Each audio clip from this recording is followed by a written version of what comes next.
Welcome to my channel Vijay electrical. आज हम लोग बैलेंस और अनबैलेंस लोड के बारे में पढ़ेंगे। Balance load three phase system में हम लोग को देखने को मिलता है। असल में ये है क्या और उससे क्या प्रॉब्लम होती है और क्या सुविधा होती है।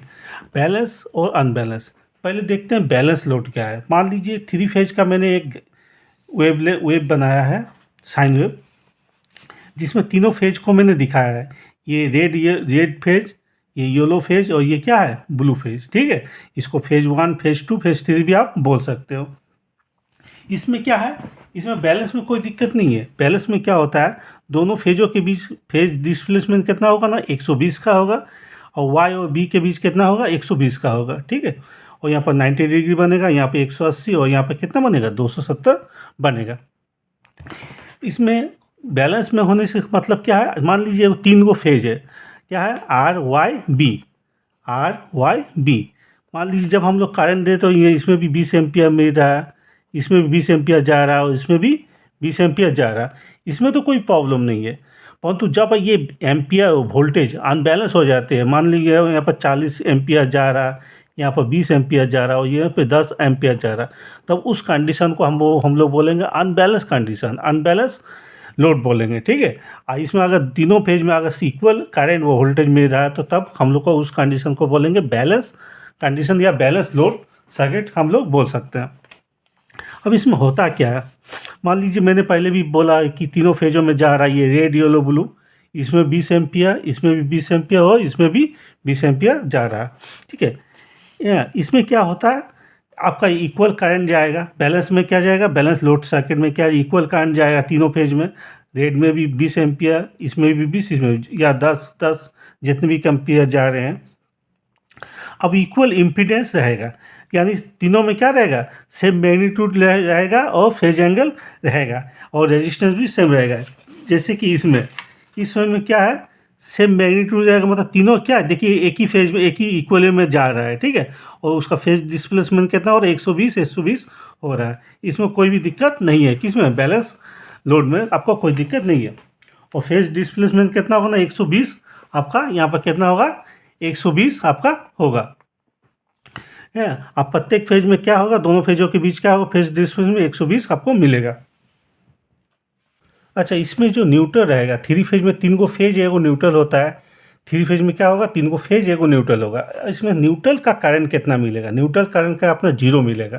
और थ्री फेज में 3 एम्पियर आपका 20 एम्पियर 20 एम्पियर मिल रहा, हमने दिखाया।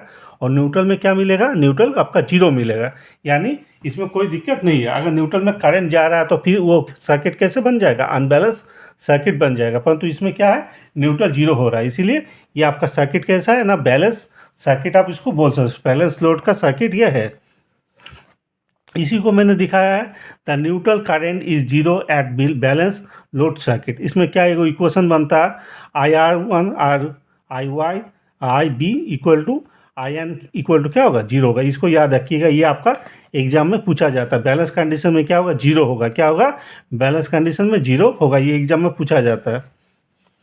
उसके बाद क्या मिलेगा, हाई एफिशिएंसी मिलेगा, मतलब आपकी जो भी मोटर चलेगा या जो भी इलेक्ट्रिकल इक्विपमेंट है वो क्या हाई एफिशिएंसी होगा, ख़राब जल्दी नहीं होगा, बहुत दिनों तक चलेगा, केबल भी आपका अच्छा रहेगा, और लॉस जो होगा, कॉपर लॉस, वो भी बहुत कम होगा, क्योंकि आपका सर्किट कैसा है ना, बैलेंस सर्किट में आपका है, बैलेंस लोड सर्किट आपका है। All the equipment of three system will be work is a very well, मतलब जितने भी आपका इक्विपमेंट है, जो भी आपका मोटर चल रहा है, वो क्या अच्छी तरह से चलेगा, उसका जो लॉस होगा, कॉपर लॉस, वो भी कम होगा, और अच्छे से वो सिस्टम चलेगा। अब दिक्कत क्या है कि जब अनबैलेंस कंडीशन होती है, जब अनबैलेंस कंडीशन होती है, मैं दिखा रहा हूँ, इसको बोलते हैं अनबैलेंस कंडीशन। इसमें क्या बनेगा, वे जो वेव फॉर्म होगा, ये क्या होगा, ऊपर नीचे हो जाएगा। देखिए समान नहीं, ये ऊपर चला गया, ये नीचे चला गया, इस तरह से वेव फॉर्म आपका बनेगा, जिसमें क्या होगा, फेज डिस्प्लेसमेंट सही से 120 नहीं मिलेगा आपको। ठीक है, आपका लॉस भी ज़्यादा होगा, इक्विपमेंट भी ख़राब हो। अनबैलेंस लोड क्यों होता है, और अनबैलेंस सर्किट जब बनता है तो उसका क्या कारण है और उनका प्रभाव क्या है। जैसे एक थ्री फेज का मैंने साइन वेव लिया, इसमें हम लोग देख पा रहे हैं कि उसका वेव लॉम सही तरीके से नहीं बन रहा है, और 120 डिग्री डिस्प्लेसमेंट भी नहीं हो रहा, जैसे हम लोग बैलेंस लोड में हम लोग देख चुके हैं। इसमें क्या होगा, आगे पीछे हो रहा है। इसका कारण क्या है, ऐसा क्यों होता है? तो इसका कारण है डिफरेंट लोड। हम लोग जब भी लोड देते तो अलग अलग लोड के चलते भी ये होता है। जब हम लोग लोड अलग देंगे तो उसका करंट कैरी भी तो अलग होगा। कहीं पर आपका 40 बनेगा, कहीं पर आपका 20 बनेगा और कहीं पर 10 एम्पियर बनेगा। ये तीनों फेज है RYB, जिसके चलते क्या हो रहा है, हम लोग का जो सर्किट बना वो अनबैलेंस लोड में जा रहा है और जिसके चलते क्या होगा, ये क्रिएट हो रहा है। उसके बाद है डैमेज द इक्विपमेंट। जो भी हम लोग का इक्विपमेंट लगा रहता है, जो भी हम लोग का इक्विपमेंट लगा रहेगा वो क्या हो गया, मान लीजिए डैमेज हुई, जैसे फ्यूज लगा हुआ, सर्किट ब्रेकर हुआ, वो सब काम नहीं कर रहा। तो अब क्या होगा, 3 फेज में 3 गो फेज है आपका RYB, क्या है RYB। अब क्या है, दोनों फेज जब काम नहीं कर रहे तो एक ही फेज पे लोड पड़ जाएगा, जिसके चलते क्या होगा, ये आपका सर्किट क्या हो जाएगा, अनबैलेंस में चला जाएगा, अनबैलेंस हो जाएगा। अब डिफरेंट इम्पीडेंस और रेजिस्टेंस, हम लोग 3 गो फेज लगाए RYB और उसमें केबल का जो ये है लंबाई मोटाई वो अलग अलग है, जिसके चलते क्या हुआ, उसका रेजिस्टेंस भी अलग होगा और उसका इम्पीडेंस भी अलग होगा, जो कि करंट को रोकेगा, बाधा देता है। उसी को हम लोग इम्पीडेंस और रेजिस्टेंस बोलते हैं। अब उस कंडीशन में क्या होगा कि आपका करंट भी अलग अलग कैरी करेगा, कहीं पर 40 एम्पियर, 20 एम्पियर, 10 एम्पियर, जिसके चलते क्या होगा, आपका सर्किट क्या होगा, अनबैलेंस लोड में चला जाएगा, अनबैलेंस हो जाएगा। अब उसके बाद है हार्मोनिक्स। ये क्या है, ये हम लोग जब भी मोटर चलाते हैं तो उसके साथ हम लोग लगाते हैं वो VFD लगाते हैं। इसका नाम है वेरिएबल फ्रीक्वेंसी ड्राइव। ये क्या करता है, फ्रीक्वेंसी का जो फ्रीक्वेंसी को एडजस्टमेंट करता है और स्टार्टिंग टॉर्क को भी कंट्रोल करता है और स्पीड को भी कंट्रोल करता है। इसमें क्या लगा रहता है ना, IC रहेगा, डायोड रहेगा, इलेक्ट्रॉनिक्स कंपोनेंट इसमें रहेगा। अब इलेक्ट्रॉनिक्स कंपोनेंट होने के चलते ये क्या करेगा, वोल्टेज और करंट को क्या करेगा, आपका डिस्टर्ब करेगा। और यहाँ वहाँ पर क्या क्रिएट होगा ना, हार्मोनिक्स क्रिएट होगा। वहाँ पर क्या होगा, आपका हार्मोनिक्स क्रिएट होगा, जिसके चलते ये प्रॉब्लम होगा। और हार्मोनिक्स क्रिएट होने से क्या होगा, आपका वोल्टेज करंट में डिस्टर्बनेस चालू होगा और जिसके चलते क्या होगा, आपको आपका लोड जो लोड होगा वो अनबैलेंस में चला जाएगा।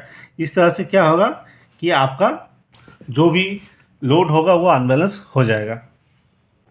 मुख्यतः इनके 3 कारण है। क्या है, different load, damage of equipment और डिफरेंट इम्पीडेंस और रेजिस्टेंस और हार्मोनिक्स। इनके 4 कारणों के चलते क्या होता है, आपका जो भी सर्किट है वो क्या अनबैलेंस में चला जाता है। तो उनके कुछ प्रभाव है, अनबैलेंस लोड के कुछ प्रभाव हम लोग को होता है। क्या प्रभाव होता है ना, करंट और वोल्टेज क्या होता है, आपका बढ़ जाएगा। करंट और वोल्टेज क्या होगा, बढ़ हो जाएगा, जिससे क्या होगा, ओवर हीटिंग होगा। ओवर हीटिंग होने के चलते क्या होगा, आपका मोटर का जो इंसुलेट पार्ट होता है, मोटर का इंसुलेट पार्ट होता है, उसमें क्या होगा, ओवर हीट होगा और मोटर डैमेज हो सकता है, मोटर डैमेज हो सकता है। और क्या होगा, वोल्टेज डिफरेंस, हम लोग का करंट भी अलग मिलेगा और वोल्टेज भी अलग मिलेगा और ये क्या होगा, एक जैसा नहीं रहेगा, करंट भी बढ़ेगा और वोल्टेज भी बढ़ जाएगा। फिर होता है कॉपर लॉस। क्या होगा, अनबैलेंस होने पर कॉपर लॉस ज़्यादा बढ़ जाएगी। ये कॉपर लॉस है क्या, जैसे ओवर हीटिंग हो जाए, गर्म हो रहा है, उसमें क्या हो रहा है, आपका एक प्रकार का तार में क्या होगा, कॉपर लॉस होगा, जिससे क्या होगा, आपका इक्विपमेंट खराब हो जाएगा, धीरे धीरे क्या होगा, वो खराब हो जाएगा, उसका इफिशियंसी घट जाएगी, जिसको हम लोग कॉपर लॉस कहते हैं। इसको हम लोग I/R से लिखते हैं। क्या लिखते हैं, I/R से लिखते हैं। ये ज़्यादा होगा, ज़्यादा होने से क्या होगा, आपका आपका जो मशीन है, जो इक्विपमेंट है वो ख़राब होते चले जाएगा और आपका जो बिजली बिल आएगा, इलेक्ट्रिकल जो बिल आएगा, वो भी क्या होगा, आपका ज़्यादा आएगा। इलेक्ट्रिकल बिल क्या होगा, आपका इलेक्ट्रिकल जो बिल होगा वो भी क्या होगा, आपका ज़्यादा आएगा। ये चीज़ आपको क्रिएट होगा। उसका लो एफिशिएंसी, मैंने कहा कि जैसे कि मोटर का क्या होगा, लो एफिशिएंसी, मोटर का जो भी आपका इफिशिएंसी जितना दिन चलना चाहिए उतना दिन नहीं चलेगा। अब क्या होगा, उसका इफिशिएंसी घट जाएगा, उसकी दक्षता घट जाएगा, वो ज़्यादा दिन नहीं चलेगा। फिर डैमेज ऑफ इक्विपमेंट, क्या होगा, डैमेज ऑफ इक्विपमेंट। अब क्या है, आपका जो भी इक्विपमेंट लगा है 3 फेज का, वो क्या हो जाएगा, डैमेज हो जाएगा है। और उसमें क्या होगा, अंतिम में जो इम्पोर्टेंट जो पॉइंट है, न्यूट्रल करंट जीरो नहीं होगा। क्यों नहीं होगा, क्योंकि इसमें भी करंट जाएगा, इसमें भी करंट आपका प्रवाह होगा, इसमें भी करंट क्या होगा, आपका प्रवाह होगा। न्यूट्रल करंट आपका जीरो नहीं होगा। न्यूट्रल करंट जीरो नहीं होगा तब उसका इक्वेशन क्या बनेगा ना, I N equal to minus में लिखेंगे R I plus R Y plus I R B, ये तीनों फेज है और ये अनबैलेंस लोड सर्किट में होता है। जबकि हम लोग बैलेंस में देख सकें कि न्यूट्रल करंट उसमें क्या होता है, बैलेंस करंट में जीरो होता है और अनबैलेंस में क्या होगा, जीरो नहीं होगा, उसमें भी करंट जाएगा। देखा जाएगा कि जो तो तीन गो फेज है और न्यूट्रल में भी क्या होगा, करंट जा रहा है। ठीक है, तो ये सब चीज़ आपका इफेक्ट पड़ता है। क्या क्या है, पहला जो पॉइंट है हम लोग का, ये करंट और वोल्टेज बढ़ जाएगा, डिफरेंस वोल्टेज होगा, कॉपर लॉस होगा, लो एफिशिएंसी होगी और डैमेज ऑफ इक्विपमेंट होगा और न्यूट्रल करंट क्या होगा, जीरो नहीं होगा, उसमें भी करंट प्रवाह होगा। इस तरह से हम लोग अनबैलेंस और अनबैलेंस को प्रवाह और कारण देख सकते हैं। अगर ये वीडियो आपको अच्छा लगा है तो लाइक कीजिए, सब्सक्राइब कीजिए और शेयर कीजिए। धन्यवाद।